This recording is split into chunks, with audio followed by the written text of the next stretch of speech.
Hey friend, I'm Sarah Magdalena and you're listening to the Daydreaming Wolves podcast, in which I talk about things I love like radical self-healing, feminism, relationships, activism, plant friends and magic. Sometimes it's just me sharing my thoughts, and sometimes I invite beautiful guest speakers for exciting interviews. You can subscribe on iTunes and check out my website daydreamingwolves.com, as well as sarahmagdalenalove.com for all things web design and online marketing. Hi everyone, I'm so excited to have Sarah Chappell on the show today. I met her in air quotes on Instagram, and I just kind of followed her for a couple of weeks, kind of quietly fangirling and liking every post. And then I started reading more on her website, and I got on her newsletter. She's offering a really cool self-care checklist for people who sign up. And then I kind of explored what she's offering in terms of potions a little bit more. And then she started a podcast, and I was like, oh my god, that's so cool. I totally want to have you on my show as well if you're apparently open to talking about things online in real life. And some of the things that I find most interesting and exciting about her work is that she's really openly reclaiming the word witch for herself, and that she's talking a lot about self-care in a really authentic way. And I think there's maybe been a sense of saturation in some of us around talking about self-care, where it felt like it has just become this hashtag, and all we want to do is take bubble baths and kiss roses and stuff, which is also cool, but I'm really into these deeper conversations. So it's like, you're the one I want to talk to about this. And so I emailed her and she said yes, and here we are. So sorry, this was my long emotional intro. I'm gonna hand it over to Sarah now, who can give us the more official intro and tell us who she is and what she's doing and where she's in the world. Sarah, thank you so much for having me and for such an amazing, sweet, and kind introduction. There's really nothing I love more about the internet than being able to connect with people across the globe. Yes. I'm based in the mountains of North Carolina, so a little bit a ways from you at this point. And I am a facilitator, I think, if I have to choose a word. I don't usually write that one out because it's a little bit long, at least on the Instagram, but I help women in particular, or people who identify on that spectrum of gender, with just healing themselves. That's actually the name of my business, is Heal Yourself. Yeah. Because I don't do any healing. I help herbs and people and other things come together so that they can create transformation and change. I work with tarot, I work with herbs, I work with energetic remedies like flower and stone essences, and just general magic and mayhem, mostly. Mm-hmm. Yeah, that sounds amazing. I love that approach, and I feel that too. I feel that the most healing interactions I've had with people were when they were holding a space for me to learn how to heal myself, rather than having this kind of dynamic of practitioner and client, and there being a really clear difference. So that's really interesting. Thank you for sharing. I would also pick up on, I don't know if that's boring to you, but I would love to know a little bit more about North Carolina, because interestingly I have this feeling of this is where all the cool kids are right now. And I'm in Brighton in the UK right now, which I really love, and I'm originally from Germany, and I also spent a lot of time in Portugal, which I also really love, and also I've never been to the States, which I know is kind of outrageous. But to me I have this mental map of the US, and I know this sounds horrible, but you can't know every corner of the world.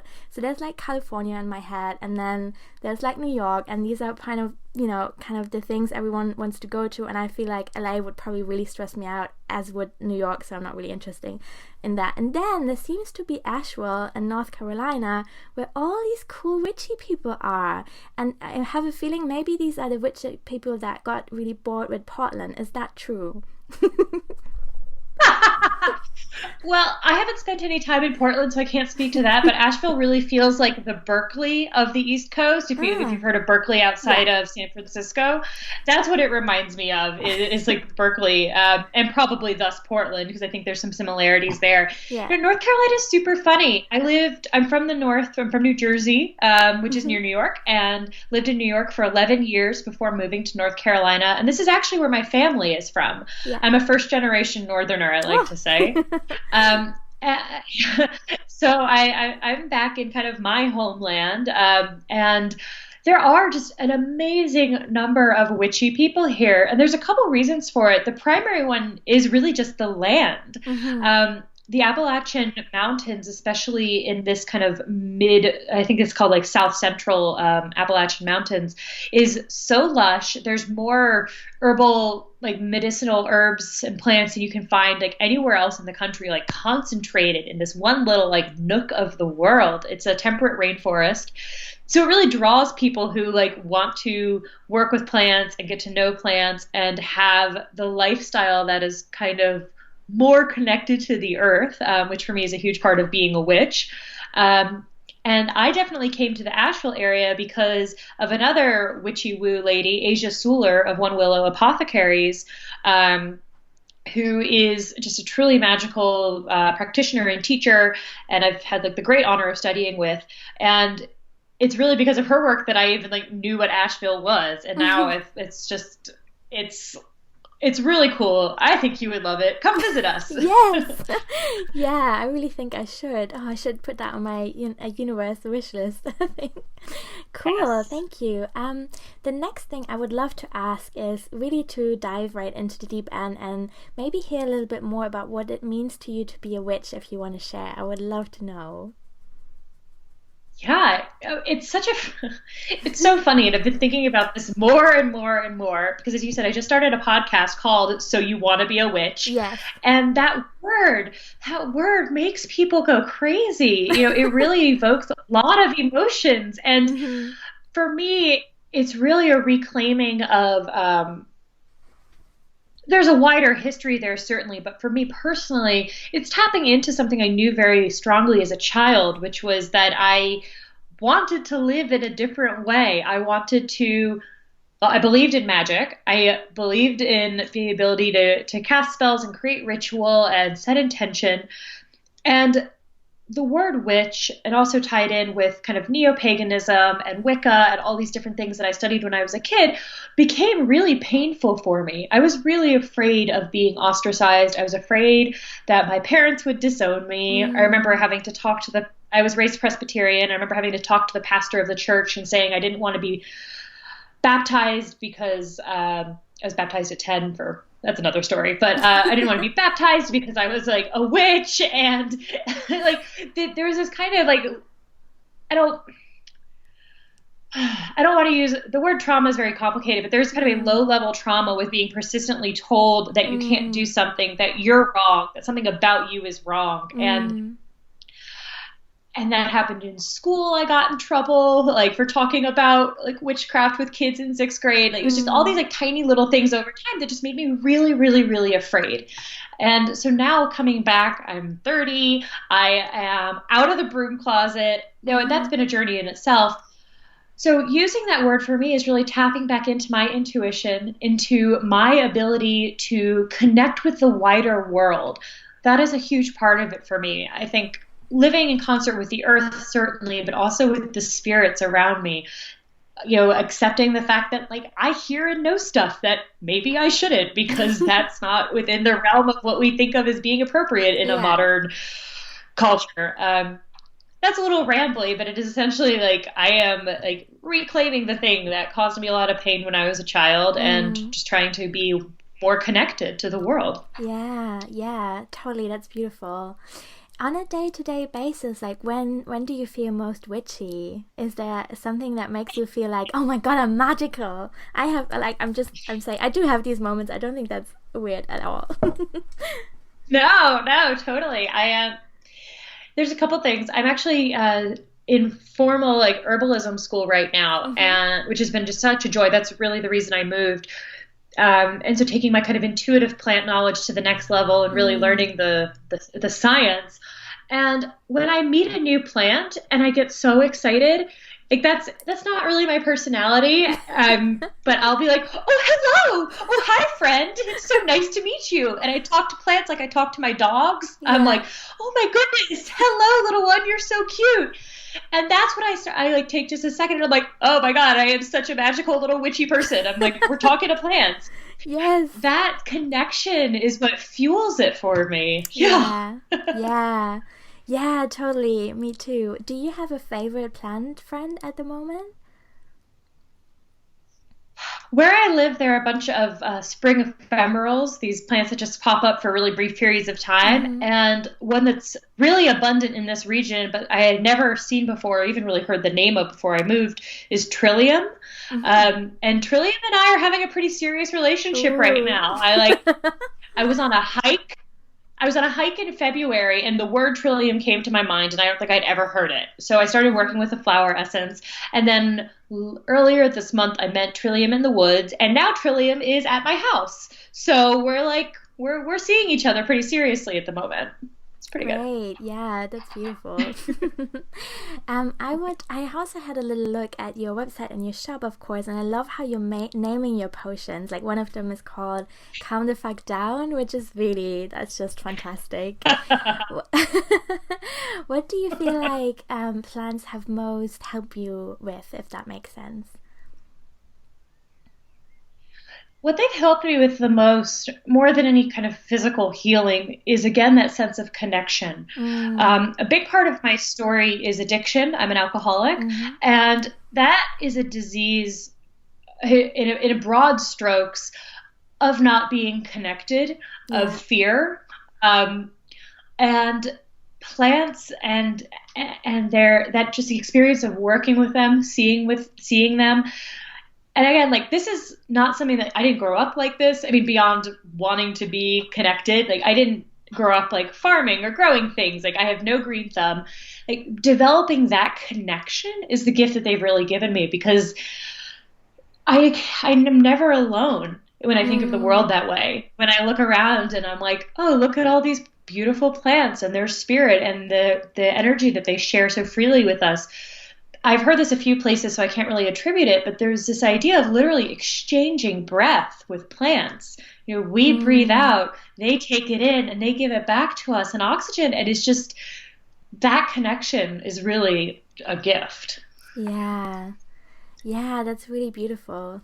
Oh, can you maybe, like, I know that you're often making little potions that are made of, that are based on, rather than alcohol, they're based on, sorry, I forgot, cider. Is it cider?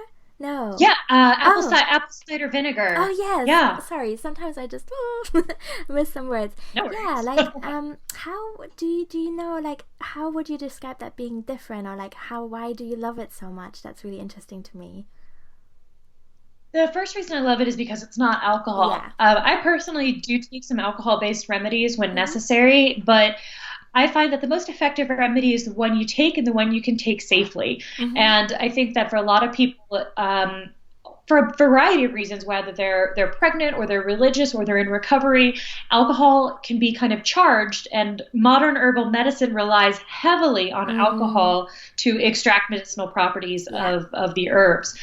So the primary motivation really was to make something that I felt I could take safely in quantity without having the anxiety that taking an alcohol remedy makes me get, because anxiety isn't helping the healing process. Yes. Yeah, that's true. So true. So I started using vinegar, and there are some disadvantages to that. It doesn't extract as well as alcohol does, with the exception of minerals. So it's really good for really nutritious plants, but it's just not as effective with some other constituents. And as a result, you tend to have to take more of it, though the advantage is that vinegar is generally a lot cheaper than alcohol, so taking more is not as much of a... And it's not as good a preservative. So there is this sense that you have to be a little bit more careful. Alcohol tinctures will last for like decades. Vinegars, probably not. Yeah. But, I if you're love taking it as you should, it won't be there. You'll drink it all. exactly. Yeah, I saw your post on Instagram the other day where you touched a bit on the idea that, we're making medicine for it to be taken and it doesn't really have to last 10 years, and that's totally cool. Yeah, I agree. There's this interesting thing that I think happens with herbalists, and I include myself in that, where you meet a new plant and maybe it's kind of rare, but there's enough for you to harvest and you want to try it and see what the medicine is. And like in that situation, using alcohol, something that's going to preserve it and save it so you don't have to use that kind of more rare plant again, I really respect that. But the Mm, flip side of that is that there's so much medicine that is abundant and mm, powerful in your bioregion that while I can certainly see outliers for various reasons, I don't think it's a great excuse. I think that mm. finding ways to work with our clients so they're happy, healthy, and comfortable is more important than using a rare medicine and, using alcohol to make sure that it's preserved for a long period of time. Yeah, totally. And I love this energy of abundance and taking up space of fairness and fierceness of weeds as well. I'm really passionate about like getting people to really work with the weeds that they have in their bioregion, because they're such cool characters, like I'm like Yes. tight with nettle and mugwort and dandelion, and they're just everywhere, that they're easy to find and so beautiful to work with. Yeah, so I totally agree. Yes. I just want to, on the mugwort tip, I think that's the first post of yours I saw was like a beautiful photo of like a sea of mugwort. And I was so jealous. And it's such a great plant.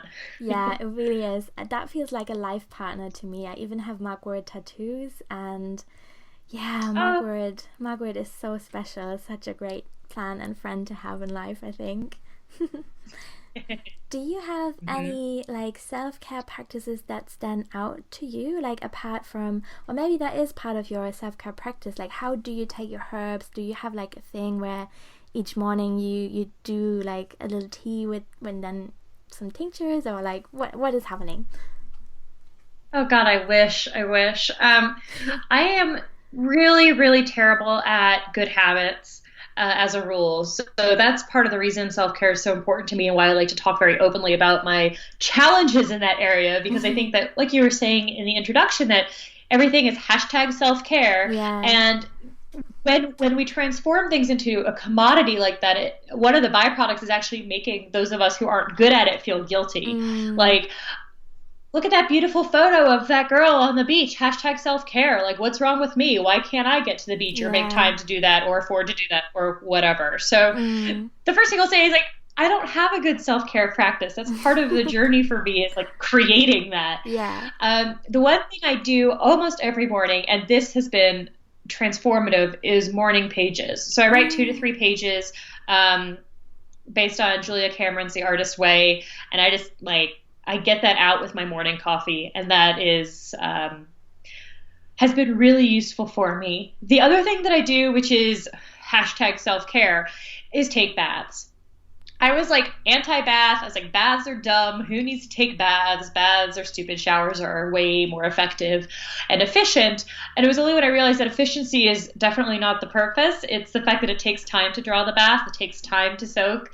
Um, Taking time for things is self-care for me, because I am a like racy brain, fast talking, can't ever calm down, slow down until I crash kind of girl. So Mm-hmm. baths, love baths. Yeah, yeah, they're great. I don't have a bathtub where I live right now. And yeah, I know it's totally tragic. I really love my house. It's like a tiny house in someone's garden, and the garden is huge and it's out in nature, and everything about it is perfect. But I don't have a bath. So yeah. But I have really intensive showers, like that they're quite full on. So that's great. Yeah.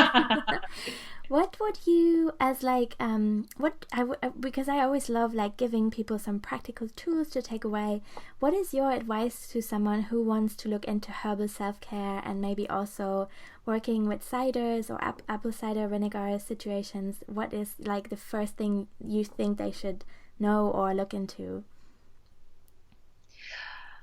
Oh, goodness. I would start by taking a look at what plants are growing around you. And if you Mm-hmm. don't know, ask someone. Mm-hmm. That's really the burst advice, is ask someone. Don't be afraid to ask for help. I'm the kind of person who has a hard time admitting I don't know things.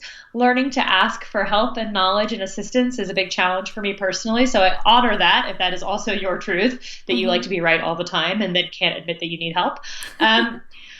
So yeah, there are herbalists in every town and every city. I mean, there's a huge worldwide movement right now, and it's a great time to tap in.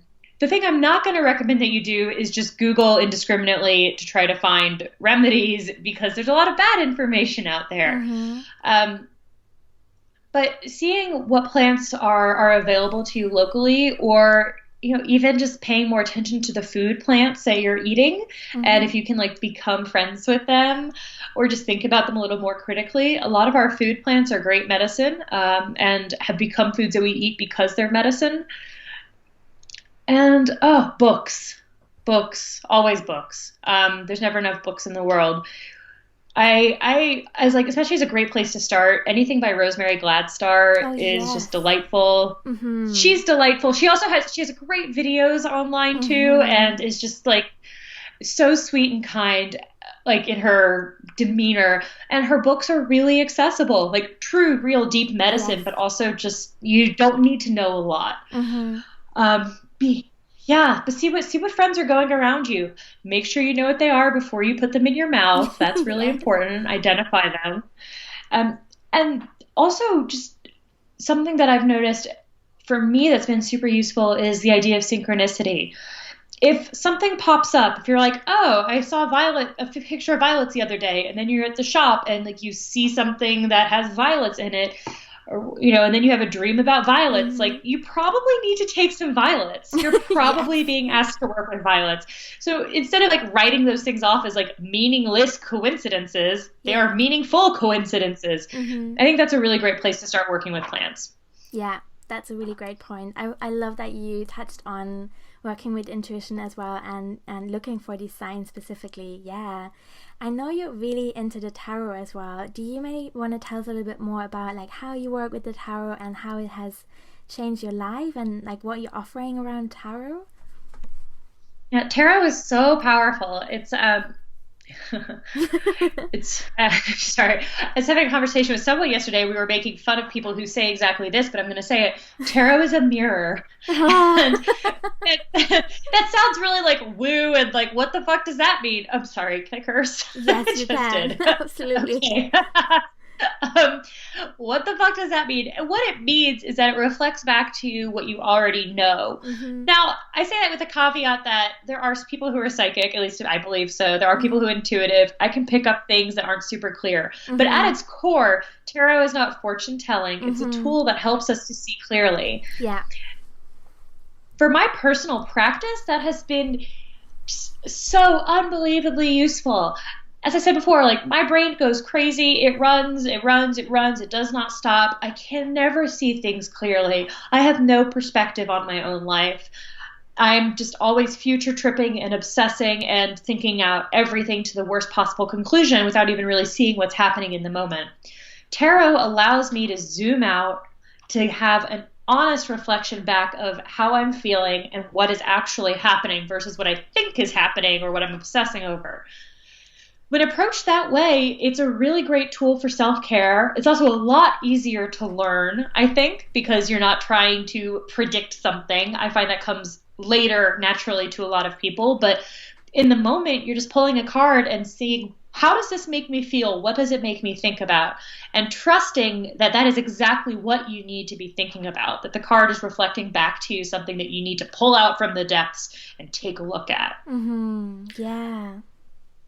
Yeah, how do you read for yourself? Do you have like a practice of like drawing a card a day or anything like that? Nope. Because as I said, I am terrible at like ritual and habit. I tend to go to the cards when something is wrong, and I think a lot of people do that. I don't encourage that. Practice what I say, not what I preach. I tell my students like to please pull a card every day. But in my life, I don't. Yeah. I go through phases what I really try to do is to pull a card before something important is happening or before I'm getting on a phone call or working with a client so I can see what I need to focus on. And I also like to pull cards around the moon cycle. So I do, the word ritual is a bit of a stretch because I'm not very good at that as a rule, though I am working on it. But I do a little altar making maybe around the new moon and the full moon, and I like to pull cards there and journal a little bit to see like what do I need to focus on during this period of time. Yeah, that's great. Yeah. And what kind of readings are you offering? And because I mean, I already know because I checked your website. But for everyone else, I just love how you like the different kinds of readings that you're offering. It's really interesting to me how deep they are and how you've worded like what you're offering. So I would love to hear a bit more on that. Yeah, well, the first thing I'll say, and this is, I hope we're gonna go pretty deep on the witch tip right now, but Okay. the current language for the offerings came to me kind of channeled in meditation, and I have been developing a relationship with spiders, Mm-hmm. and and what what appeared to be a spider told me what I was supposed to write. So that is where that's coming from. And I have spiders all over my house now, and we're just becoming good friends. And we talk to each other in meditation. I don't really like spiders, but I am grateful that they want to share their knowledge with me. So that's me and my spiders in my house. And that's where all that wording came from, was from a spider in my head. The offerings themselves are based on both what I channeled in meditation and really what I've seen that my clients need. So I do a series of offerings called the Unravel readings, which are actually remote offerings where I do a voice recording of a channeled tarot reading and then send it to the client. There's a couple reasons for that. One is that I do some of my best work when I'm just channeling and speaking. Words are Mm-hmm. definitely one of my powers. So being able to do that kind of free form and just spilling it straight out into the world gives a lot of really good medicine for my Mm-hmm. clients. And then also they can listen to it whenever they want. They don't have Yeah. to make time to come and see me, or, people are busy. So Mm-hmm. it tends to be kind of a really nice convenience in addition to having a lot of really powerful medicine. The other primary readings I do are ones that I pair with flower essences. Mm-hmm. So I use, and those are in person or face to face readings via Skype. And I use tarot. We do like a full tarot reading, and then I also use tarot to help pinpoint particular areas of blockages and imbalances. That something like flower essences, which work with imbalances on an energetic level, can help to bring back into balance. So that's a really fun offering. We get to play with a lot of different magic potions and like we like mix up a potion for the client, which I love. Mm-hmm. Yeah, cool. Um, You mentioned flower essences, and I loved. Oh, that's something I haven't mentioned yet. You have a really great self care series on your blog that I really think people should check out. And one of the Thank posts was, you. yeah, one of the posts was about flower essences, and I have discovered them about 18 months ago, really through a trade where I met someone on Instagram, and we became friends and followed each other, and she needed a website and I happened to be a web designer, so we did a trade. I did her a website, and she sent me this most beautiful care package. It was overwhelmingly beautiful, and so some of that was flower essences, and I hadn't used them before. And if I'm super honest, there definitely was a lot of skepticism, and there still is sometimes. I've made my first own flower essences now, but I'm like, oh, but they're so diluted, and like, what is really happening here? What if I'm all making this up? But I love what you said about, the placebo being something that we should really celebrate, and I just feel like politically and collectively and individually, there's so much pain, and so much that really needs support, and I will celebrate anything that works. And so placebo totally is part of that, but I also think that there is now interesting science I've heard on flower essences, and I haven't even looked into it because I just want to, I don't know, I just want to celebrate what it does for me without like this grasping of explanations all the time. Yeah. Yeah, flower essences are so powerful, have have at times been super transformative for me, and then Mm. also at times have done absolutely nothing. And Mm-hmm. I think that's really important to note that part of the magic and trick of flower essences is finding the right one. Mm-hmm. It's something that's super easy to do for yourself in the sense that you can buy them in the store, you can make them yourself. They're supposed to be home remedies, but sometimes finding the right one is hard. Well, we don't use the word diagnose because we're not doctors. I mischaracterize what I personally need all the time. It comes back to being able to see myself clearly, and that's why tarot helps so much. If you don't get the right essence, nothing happens, and it's very easy to be like, well, nothing happened. That doesn't work. And it is really dilute, and it is kind of weird, and it is really magical. There are a lot of studies. In the United States, we have the Flower Essence Society, which does empirical and some double-blind studies on essences. I've been working on them since the 70s. And there's a lot, like a wealth of resources there. And I think it's really great if you are more science minded, which Mm-hmm. I actually generally am, to dive into those. But I actually find it more exciting to work on faith. That's a bigger challenge for me, Yeah. and I find and I find it more powerful. And that's where the placebo idea comes in. And I've heard this said by several people who really kind of nailed it down. One that comes to mind is Mila Prince of the woman who married a bear, and she talks about placebo magic. And I think that's just such a beautiful way to look at it. I mean, why would we want to stop ourselves from healing ourselves? Mm-hmm. Why do we think that's a bad thing? I Yeah. think that's the coolest thing in the world. Yeah. um, but my back labels for my flower and stone essences actually say the ingredients are water, apple cider vinegar, Mm-hmm. and magic. Yes. I'm not pretending. Yeah. Yeah, that's great. I also love how accessible they are and that, you can give them to your pets and you don't have to use alcohol to conserve them. And they're just, really anyone in theory can make them, because it really doesn't have to be hard. I really love this magic of like having someone else create something for you, and I think there's real magic in that relationship as well, of like receiving this care and someone has really thought about what would be good for you and like, thought about the moon and, and all of that. But you can Yeah. really easily make them yourself as well, which is really powerful. I think that's something that's really interesting to note is that we're going to buy into the idea that energetic remedies can shift your energy, because that's really what we're talking about here, Mm-hmm. is that the energy of the flower is imprinted into the water that you are using to make your essence, and that energy can then shift your own energy. If we're going to buy into all that, then the person who's making it, their energy is super important. And Mm-hmm. sometimes I don't want my own energy. I have plenty of my own energy. I don't need any more. Yes. But I might need somebody else's energy. I Yeah. work very closely with I'm such a fangirl. I mentioned her again with Asia Suler of One Mm-hmm. Willow Apothecaries essences. That's what I use mostly in my practice, especially for stuff that I haven't made yet.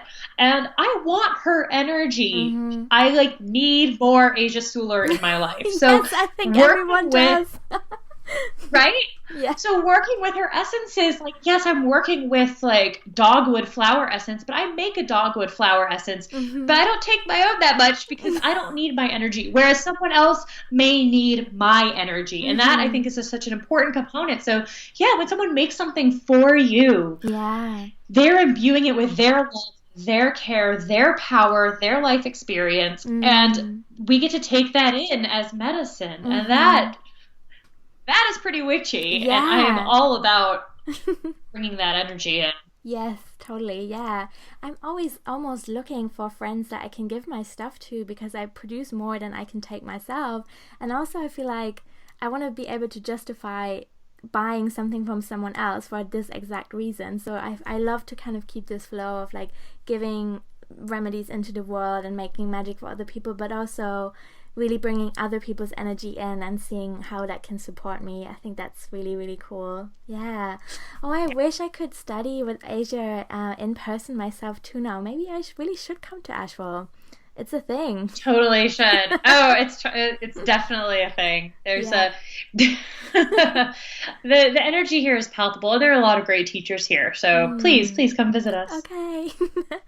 I want to come back briefly to the tarot because yeah, we spoke about people's energies and like how we can bring that into our lives. I wondered if you ever feel attracted over long periods of time to a specific card, or if, like, what are your feelings on the tarot and archetypes, and do you have like a card of the year or something that you're trying to embody in your life right now? I find more what happens is that a card stalks me, Mm-hmm. that it keeps showing up, and it's you. I can say what I want all day long, but what I need is not up to me. And tarot does a better job of showing me what I need. So I tend to get followed by cards. They'll pop up, I mean, for months, if not even longer. And that for me has been a bit more powerful. And because I do read for other people, I get to see it more. It'll be, I hear this all the time from readers. It'll be the kind of thing where you'll pull for yourself, and right now, for example, the Queen of Cups is following me around, and I'll get the Queen of Cups every time I read for myself. And then all of my clients get the Queen of Cups too. And I'm like, all right, Queen of Cups, like, what do we need to work on now?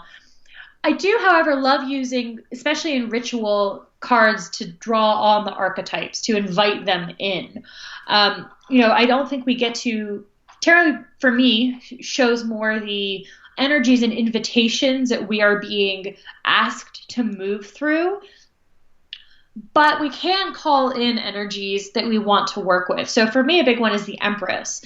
I view her as a very creative and passionate, sexual and sensual, like earth mother, but maker and doer all at the same time. Very, kind of little binary, but very like divine feminine.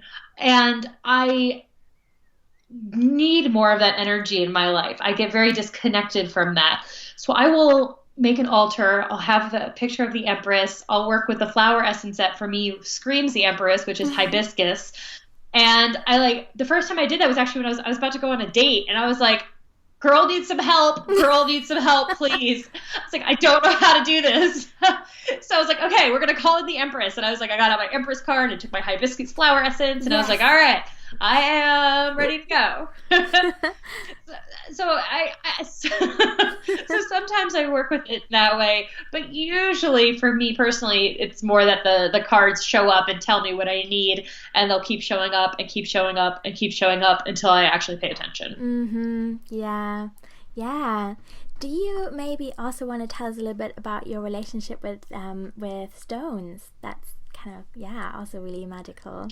I love stones. Yes, me too. Stones are great. Yeah, I am very much what is now being called more and more an animist, which I love as a term, which is basically believing that everything has life or spirit. Yeah. And I think working with plants, it's only a little hop and a skip over to working with stones, because stones, minerals, are what give plants life, and thus us life. The connection's a couple steps apart, but we're really here because of the minerals on this earth. So talking to stones is a total blast, and I highly recommend it. They love being talked to. They love being held, most of them. And working with stones for me has been an exercise in two things. One, again, in faith, which is a huge part of my journey, is getting out of my overly analytical, like well-schooled and overly educated brain and back into my body and into my intuition. Stones really forced me to do that, because if I'm going to talk to something that appears inanimate, well, I'm going to have a little bit of faith. Yeah. But they also do offer just such great healing. Sometimes it's as simple as having something to hold in our hands. I think, when we were kids, we would pick up stones. They had like worry stones, something that you kind of rub your thumb across. And there's something so soothing about how solid and old. I mean, stones are ancient. That energy helps me to ground in a deeper way than anything else I work with. They're also really pretty and shiny, and I'm super into that. Yeah, me too. And I feel also that the relationships we have with stones or plants are sometimes so much easier than the ones we have with humans. And sometimes, yes, right? Sometimes that gives me so much comfort when I feel really overwhelmed and like overstimulated from having been in a city, or from like just normal stuff coming up in relationships, and that anxiety that can bring, of just like hanging out with stones or plants and and it would be tempting to say that's because they're not talking back, and I don't think that's true. I think it isn't that they can't make can't have boundaries or have expectations and all that. It's just it just feels quieter and deeper and earthier and easier to understand for me, even if that sounds, because I'm from the human species, so I should know how to communicate with humans, but I'm not always sure. Humans are way harder, and we operate really quickly. We have a lot of expectations, and we want things to happen super fast, and that happens in our own interactions with each other and with ourselves. I think plants and stones help us to work on a different timeline. They pull us out of that human rat race and into something where most plants don't move much. They can't pick up their legs and go somewhere else. And there's a lesson there in terms of really sinking into something and growing those deep roots and being patient in a different way. And stones have a similar medicine to me. I mean, again, that richness, that connection to the earth, but also just that they've been around for hundreds of thousands of years. They're just a little bit slower. They'll talk to you, but you have to be a bit more patient. And it's far more relaxing for me because humans are crazy, myself definitely included. Yeah. Speaking of craziness, I would love to know a little bit about what it was like to kind of start your business and be so public about what you do. And what was that ever awkward? Did you have any anxiety? Did you have a transition period where you kind of grew your confidence, or what was that like? Oh, it's full-time awkward. Totally.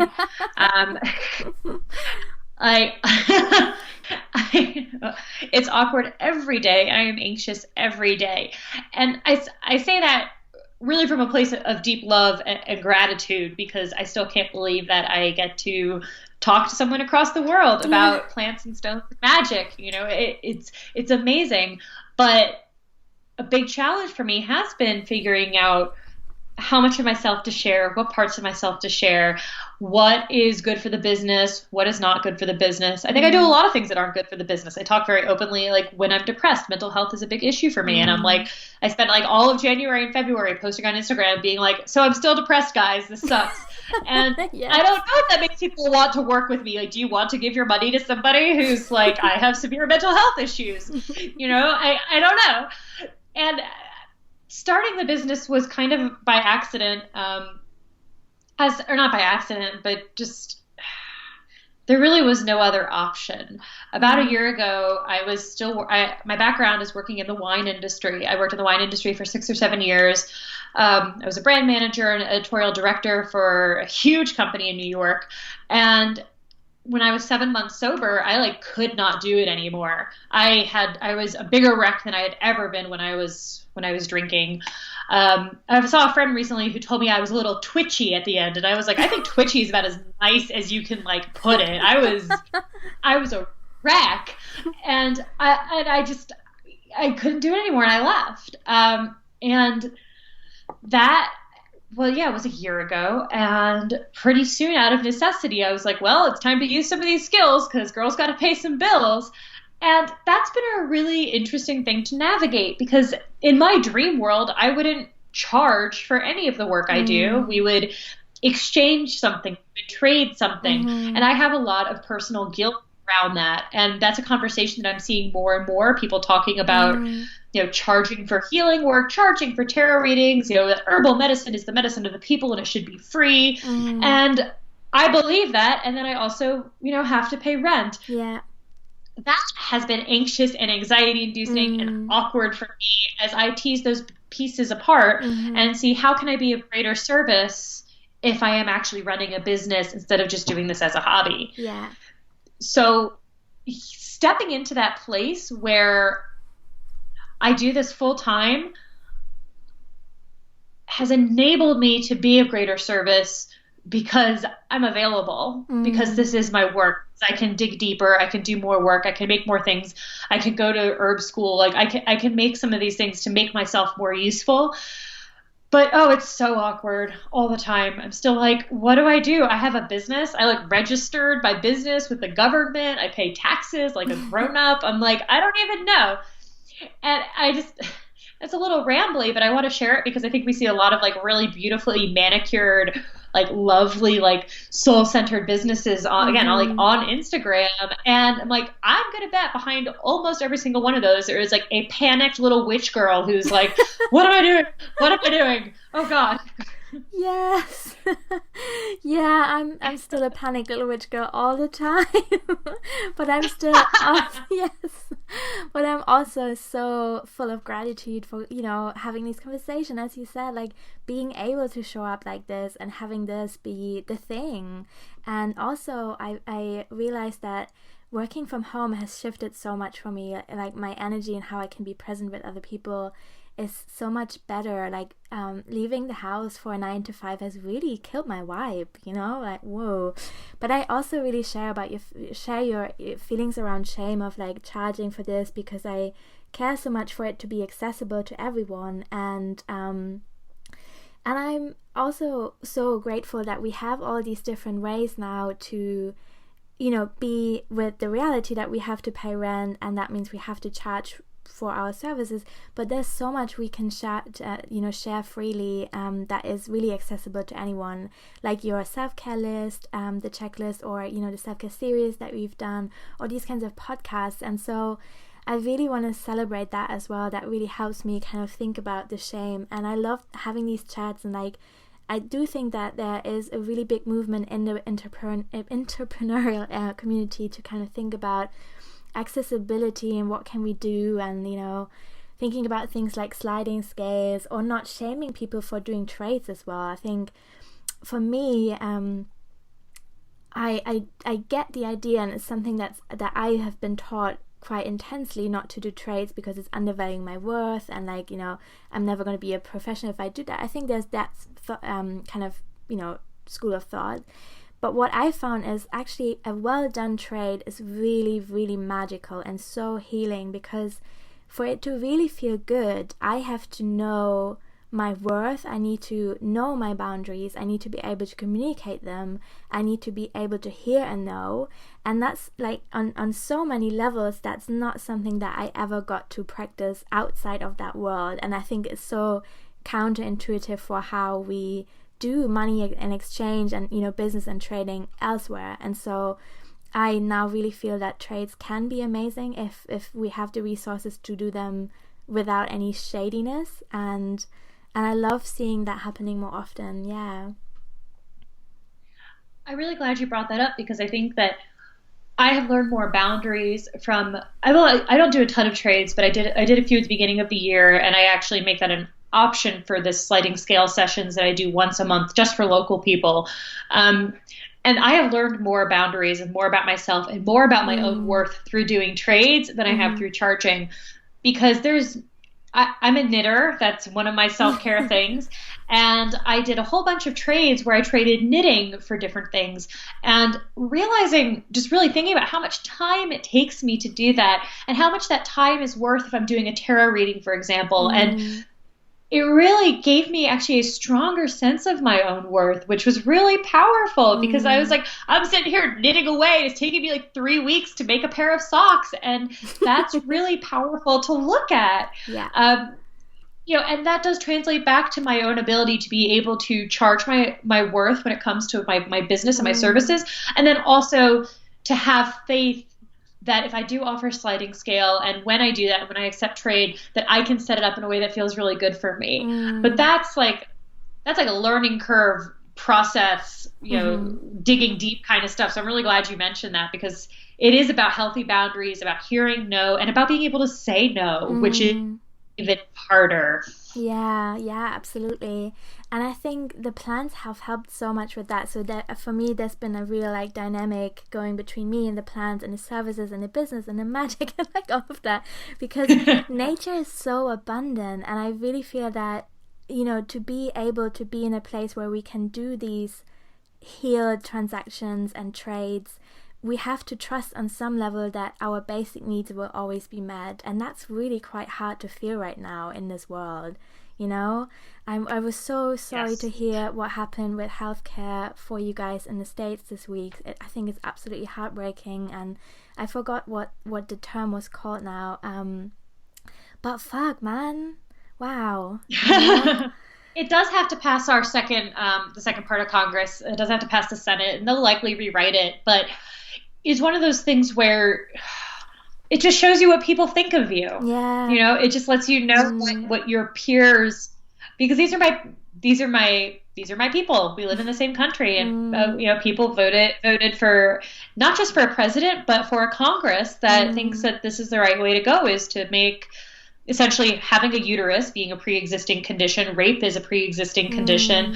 You know, no coverage for mental health or addiction. Pregnancy is a pre-existing condition, and this from the part of the government that is really keen on making people keep their pregnancies. So this kind of stuff, it just, even if it doesn't pass in its current form, which it likely won't, it's just demoralizing. And it does kind of attack that base sense of security, which makes me personally doubt even more what I do.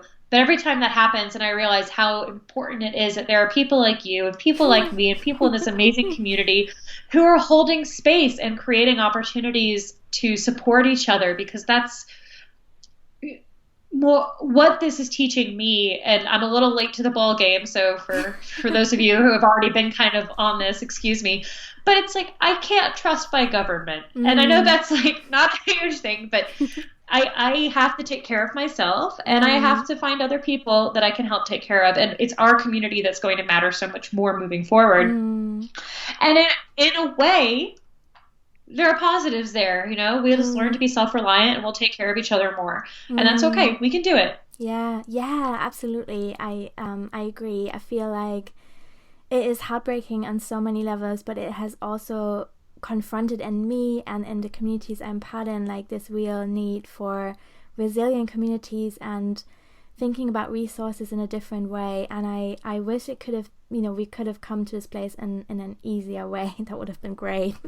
But as it happens, we weren't able to do that. So here we are. Yeah. Oh gosh. Yeah, I had another question just now that I thought was a fantastic question to ask you. I would love to hear your thoughts about how public healthcare can interact with herbalism. Do you have any feelings on that? Totally. I come from a family of like doctors and lawyers, so I very much grew up with this like super traditional idea of what medicine is, and was a pretty compulsive doctor visitor until really about a year ago. Always getting all my checkups and doing my blood work and making sure everything was perfect, and still somehow sick all the time. You know, and that's where these things can really work well together to me, is that kind of traditional, or what we think traditional Western allopathic medicine with doctors and hospitals is so good at acute situations, is so, amazing at saving people's lives when it seems like there's no options left. That's where, if I break my bones, like, please take me to the hospital. If I, have like a deadly virus, please take me to the hospital.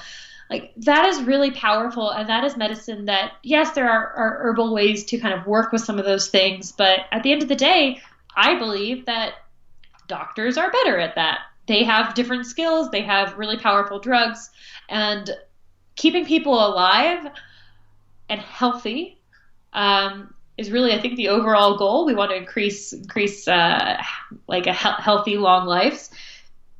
Where herbal medicine really comes in for me is the day-to-day. This is the taking care of yourself by eating well, which for me is a huge personal challenge. Taking care of yourself by making sure you get all the nutrients you need, and then working with herbs in a way that supports your long-term health. These are not things that happen very quickly. There are herbs that work fast, definitely, but mostly this is the long-term practice of developing a healthy lifestyle and supporting yourself.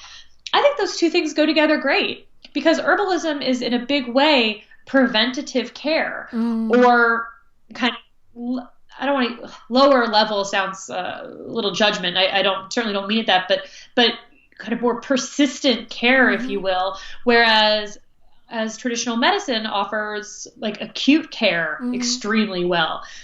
Those two things dovetail beautifully. And one of the ways I see that really coming together, at least in the United States, is with people like nurses and nurse practitioners who work more directly with patients, because doctors, at least here, some of them don't want to spend a lot of time, but also they can't spend a lot of time. They're expected to really churn people through and don't spend a lot of time with their individual patients.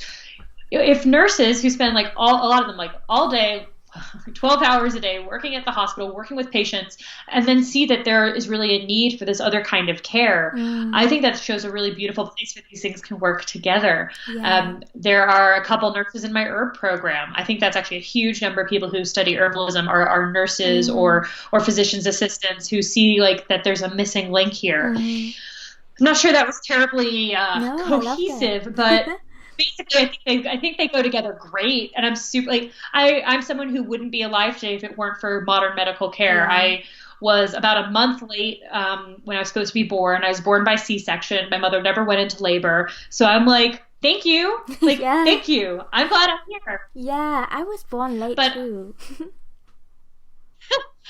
was just warm and cozy, and what good is out here? Exactly. Yeah.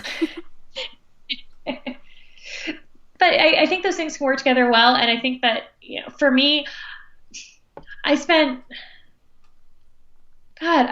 10 plus years going to doctors, being sick all the time and never getting any answers. And it was only when I started dealing with root causes that things started to get better. I'm a lot less sick now than I was a couple years ago. And that's just, I think that happens to a lot of people, but it requires more effort. We want to go to the doctor and get a pill and for everything to be okay, but that's just not how it works. We're way more complicated than that. So, Yeah, it's very true. Sarah, I really feel like I could talk to you forever, but I want to honor your time and the listeners' time, and maybe we can do another one later in the summer. But it's really, really beautiful to speak to you. And yeah, Sarah, you need to come to my podcast, obviously. Oh yeah, yes. I love that. Do you maybe want to tell us where people can find you, both on the internet and on social media, and what you're offering and what is happening? Tell us everything. Yes. So you can find me just about anywhere on the internet at Sarah M. Chappell. That's SarahMchappell. I am on all major social media channels. That is also my website.com. And on my website, I have an active blog. I have a new podcast. I have more and more free information coming your way. Like we were talking about, Sarah, finding more ways to be of service. And I do remote one-on-one and distance tarot readings, and I have all sorts of goodies. So I would be honored if you would come and find me, come interact with me on social, come work with me. It would be just such a pleasure to see you guys and to learn more about you and what you need. Yes, and we'll put the links to that in the show notes as well. So don't worry, guys, if you haven't caught that, or if spelling is hard. I know spelling is hard for me because I'm not a native speaker, so I always rely on people. For me, and I am a native speaker.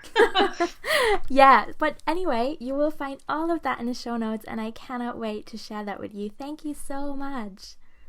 Thank you, Sarah. Thank you for having me. Thank you. Bye. And now a final little note from me. If you enjoyed my podcast, I would really, really appreciate a review on iTunes. For new podcasts, this is a really important way to make sure that we're being found and to reach more people. So thank you so much for writing a review. And a reminder that if you're into plants and magic and ritual, you can sign up for my free ritual course on daydreamingwolves.com.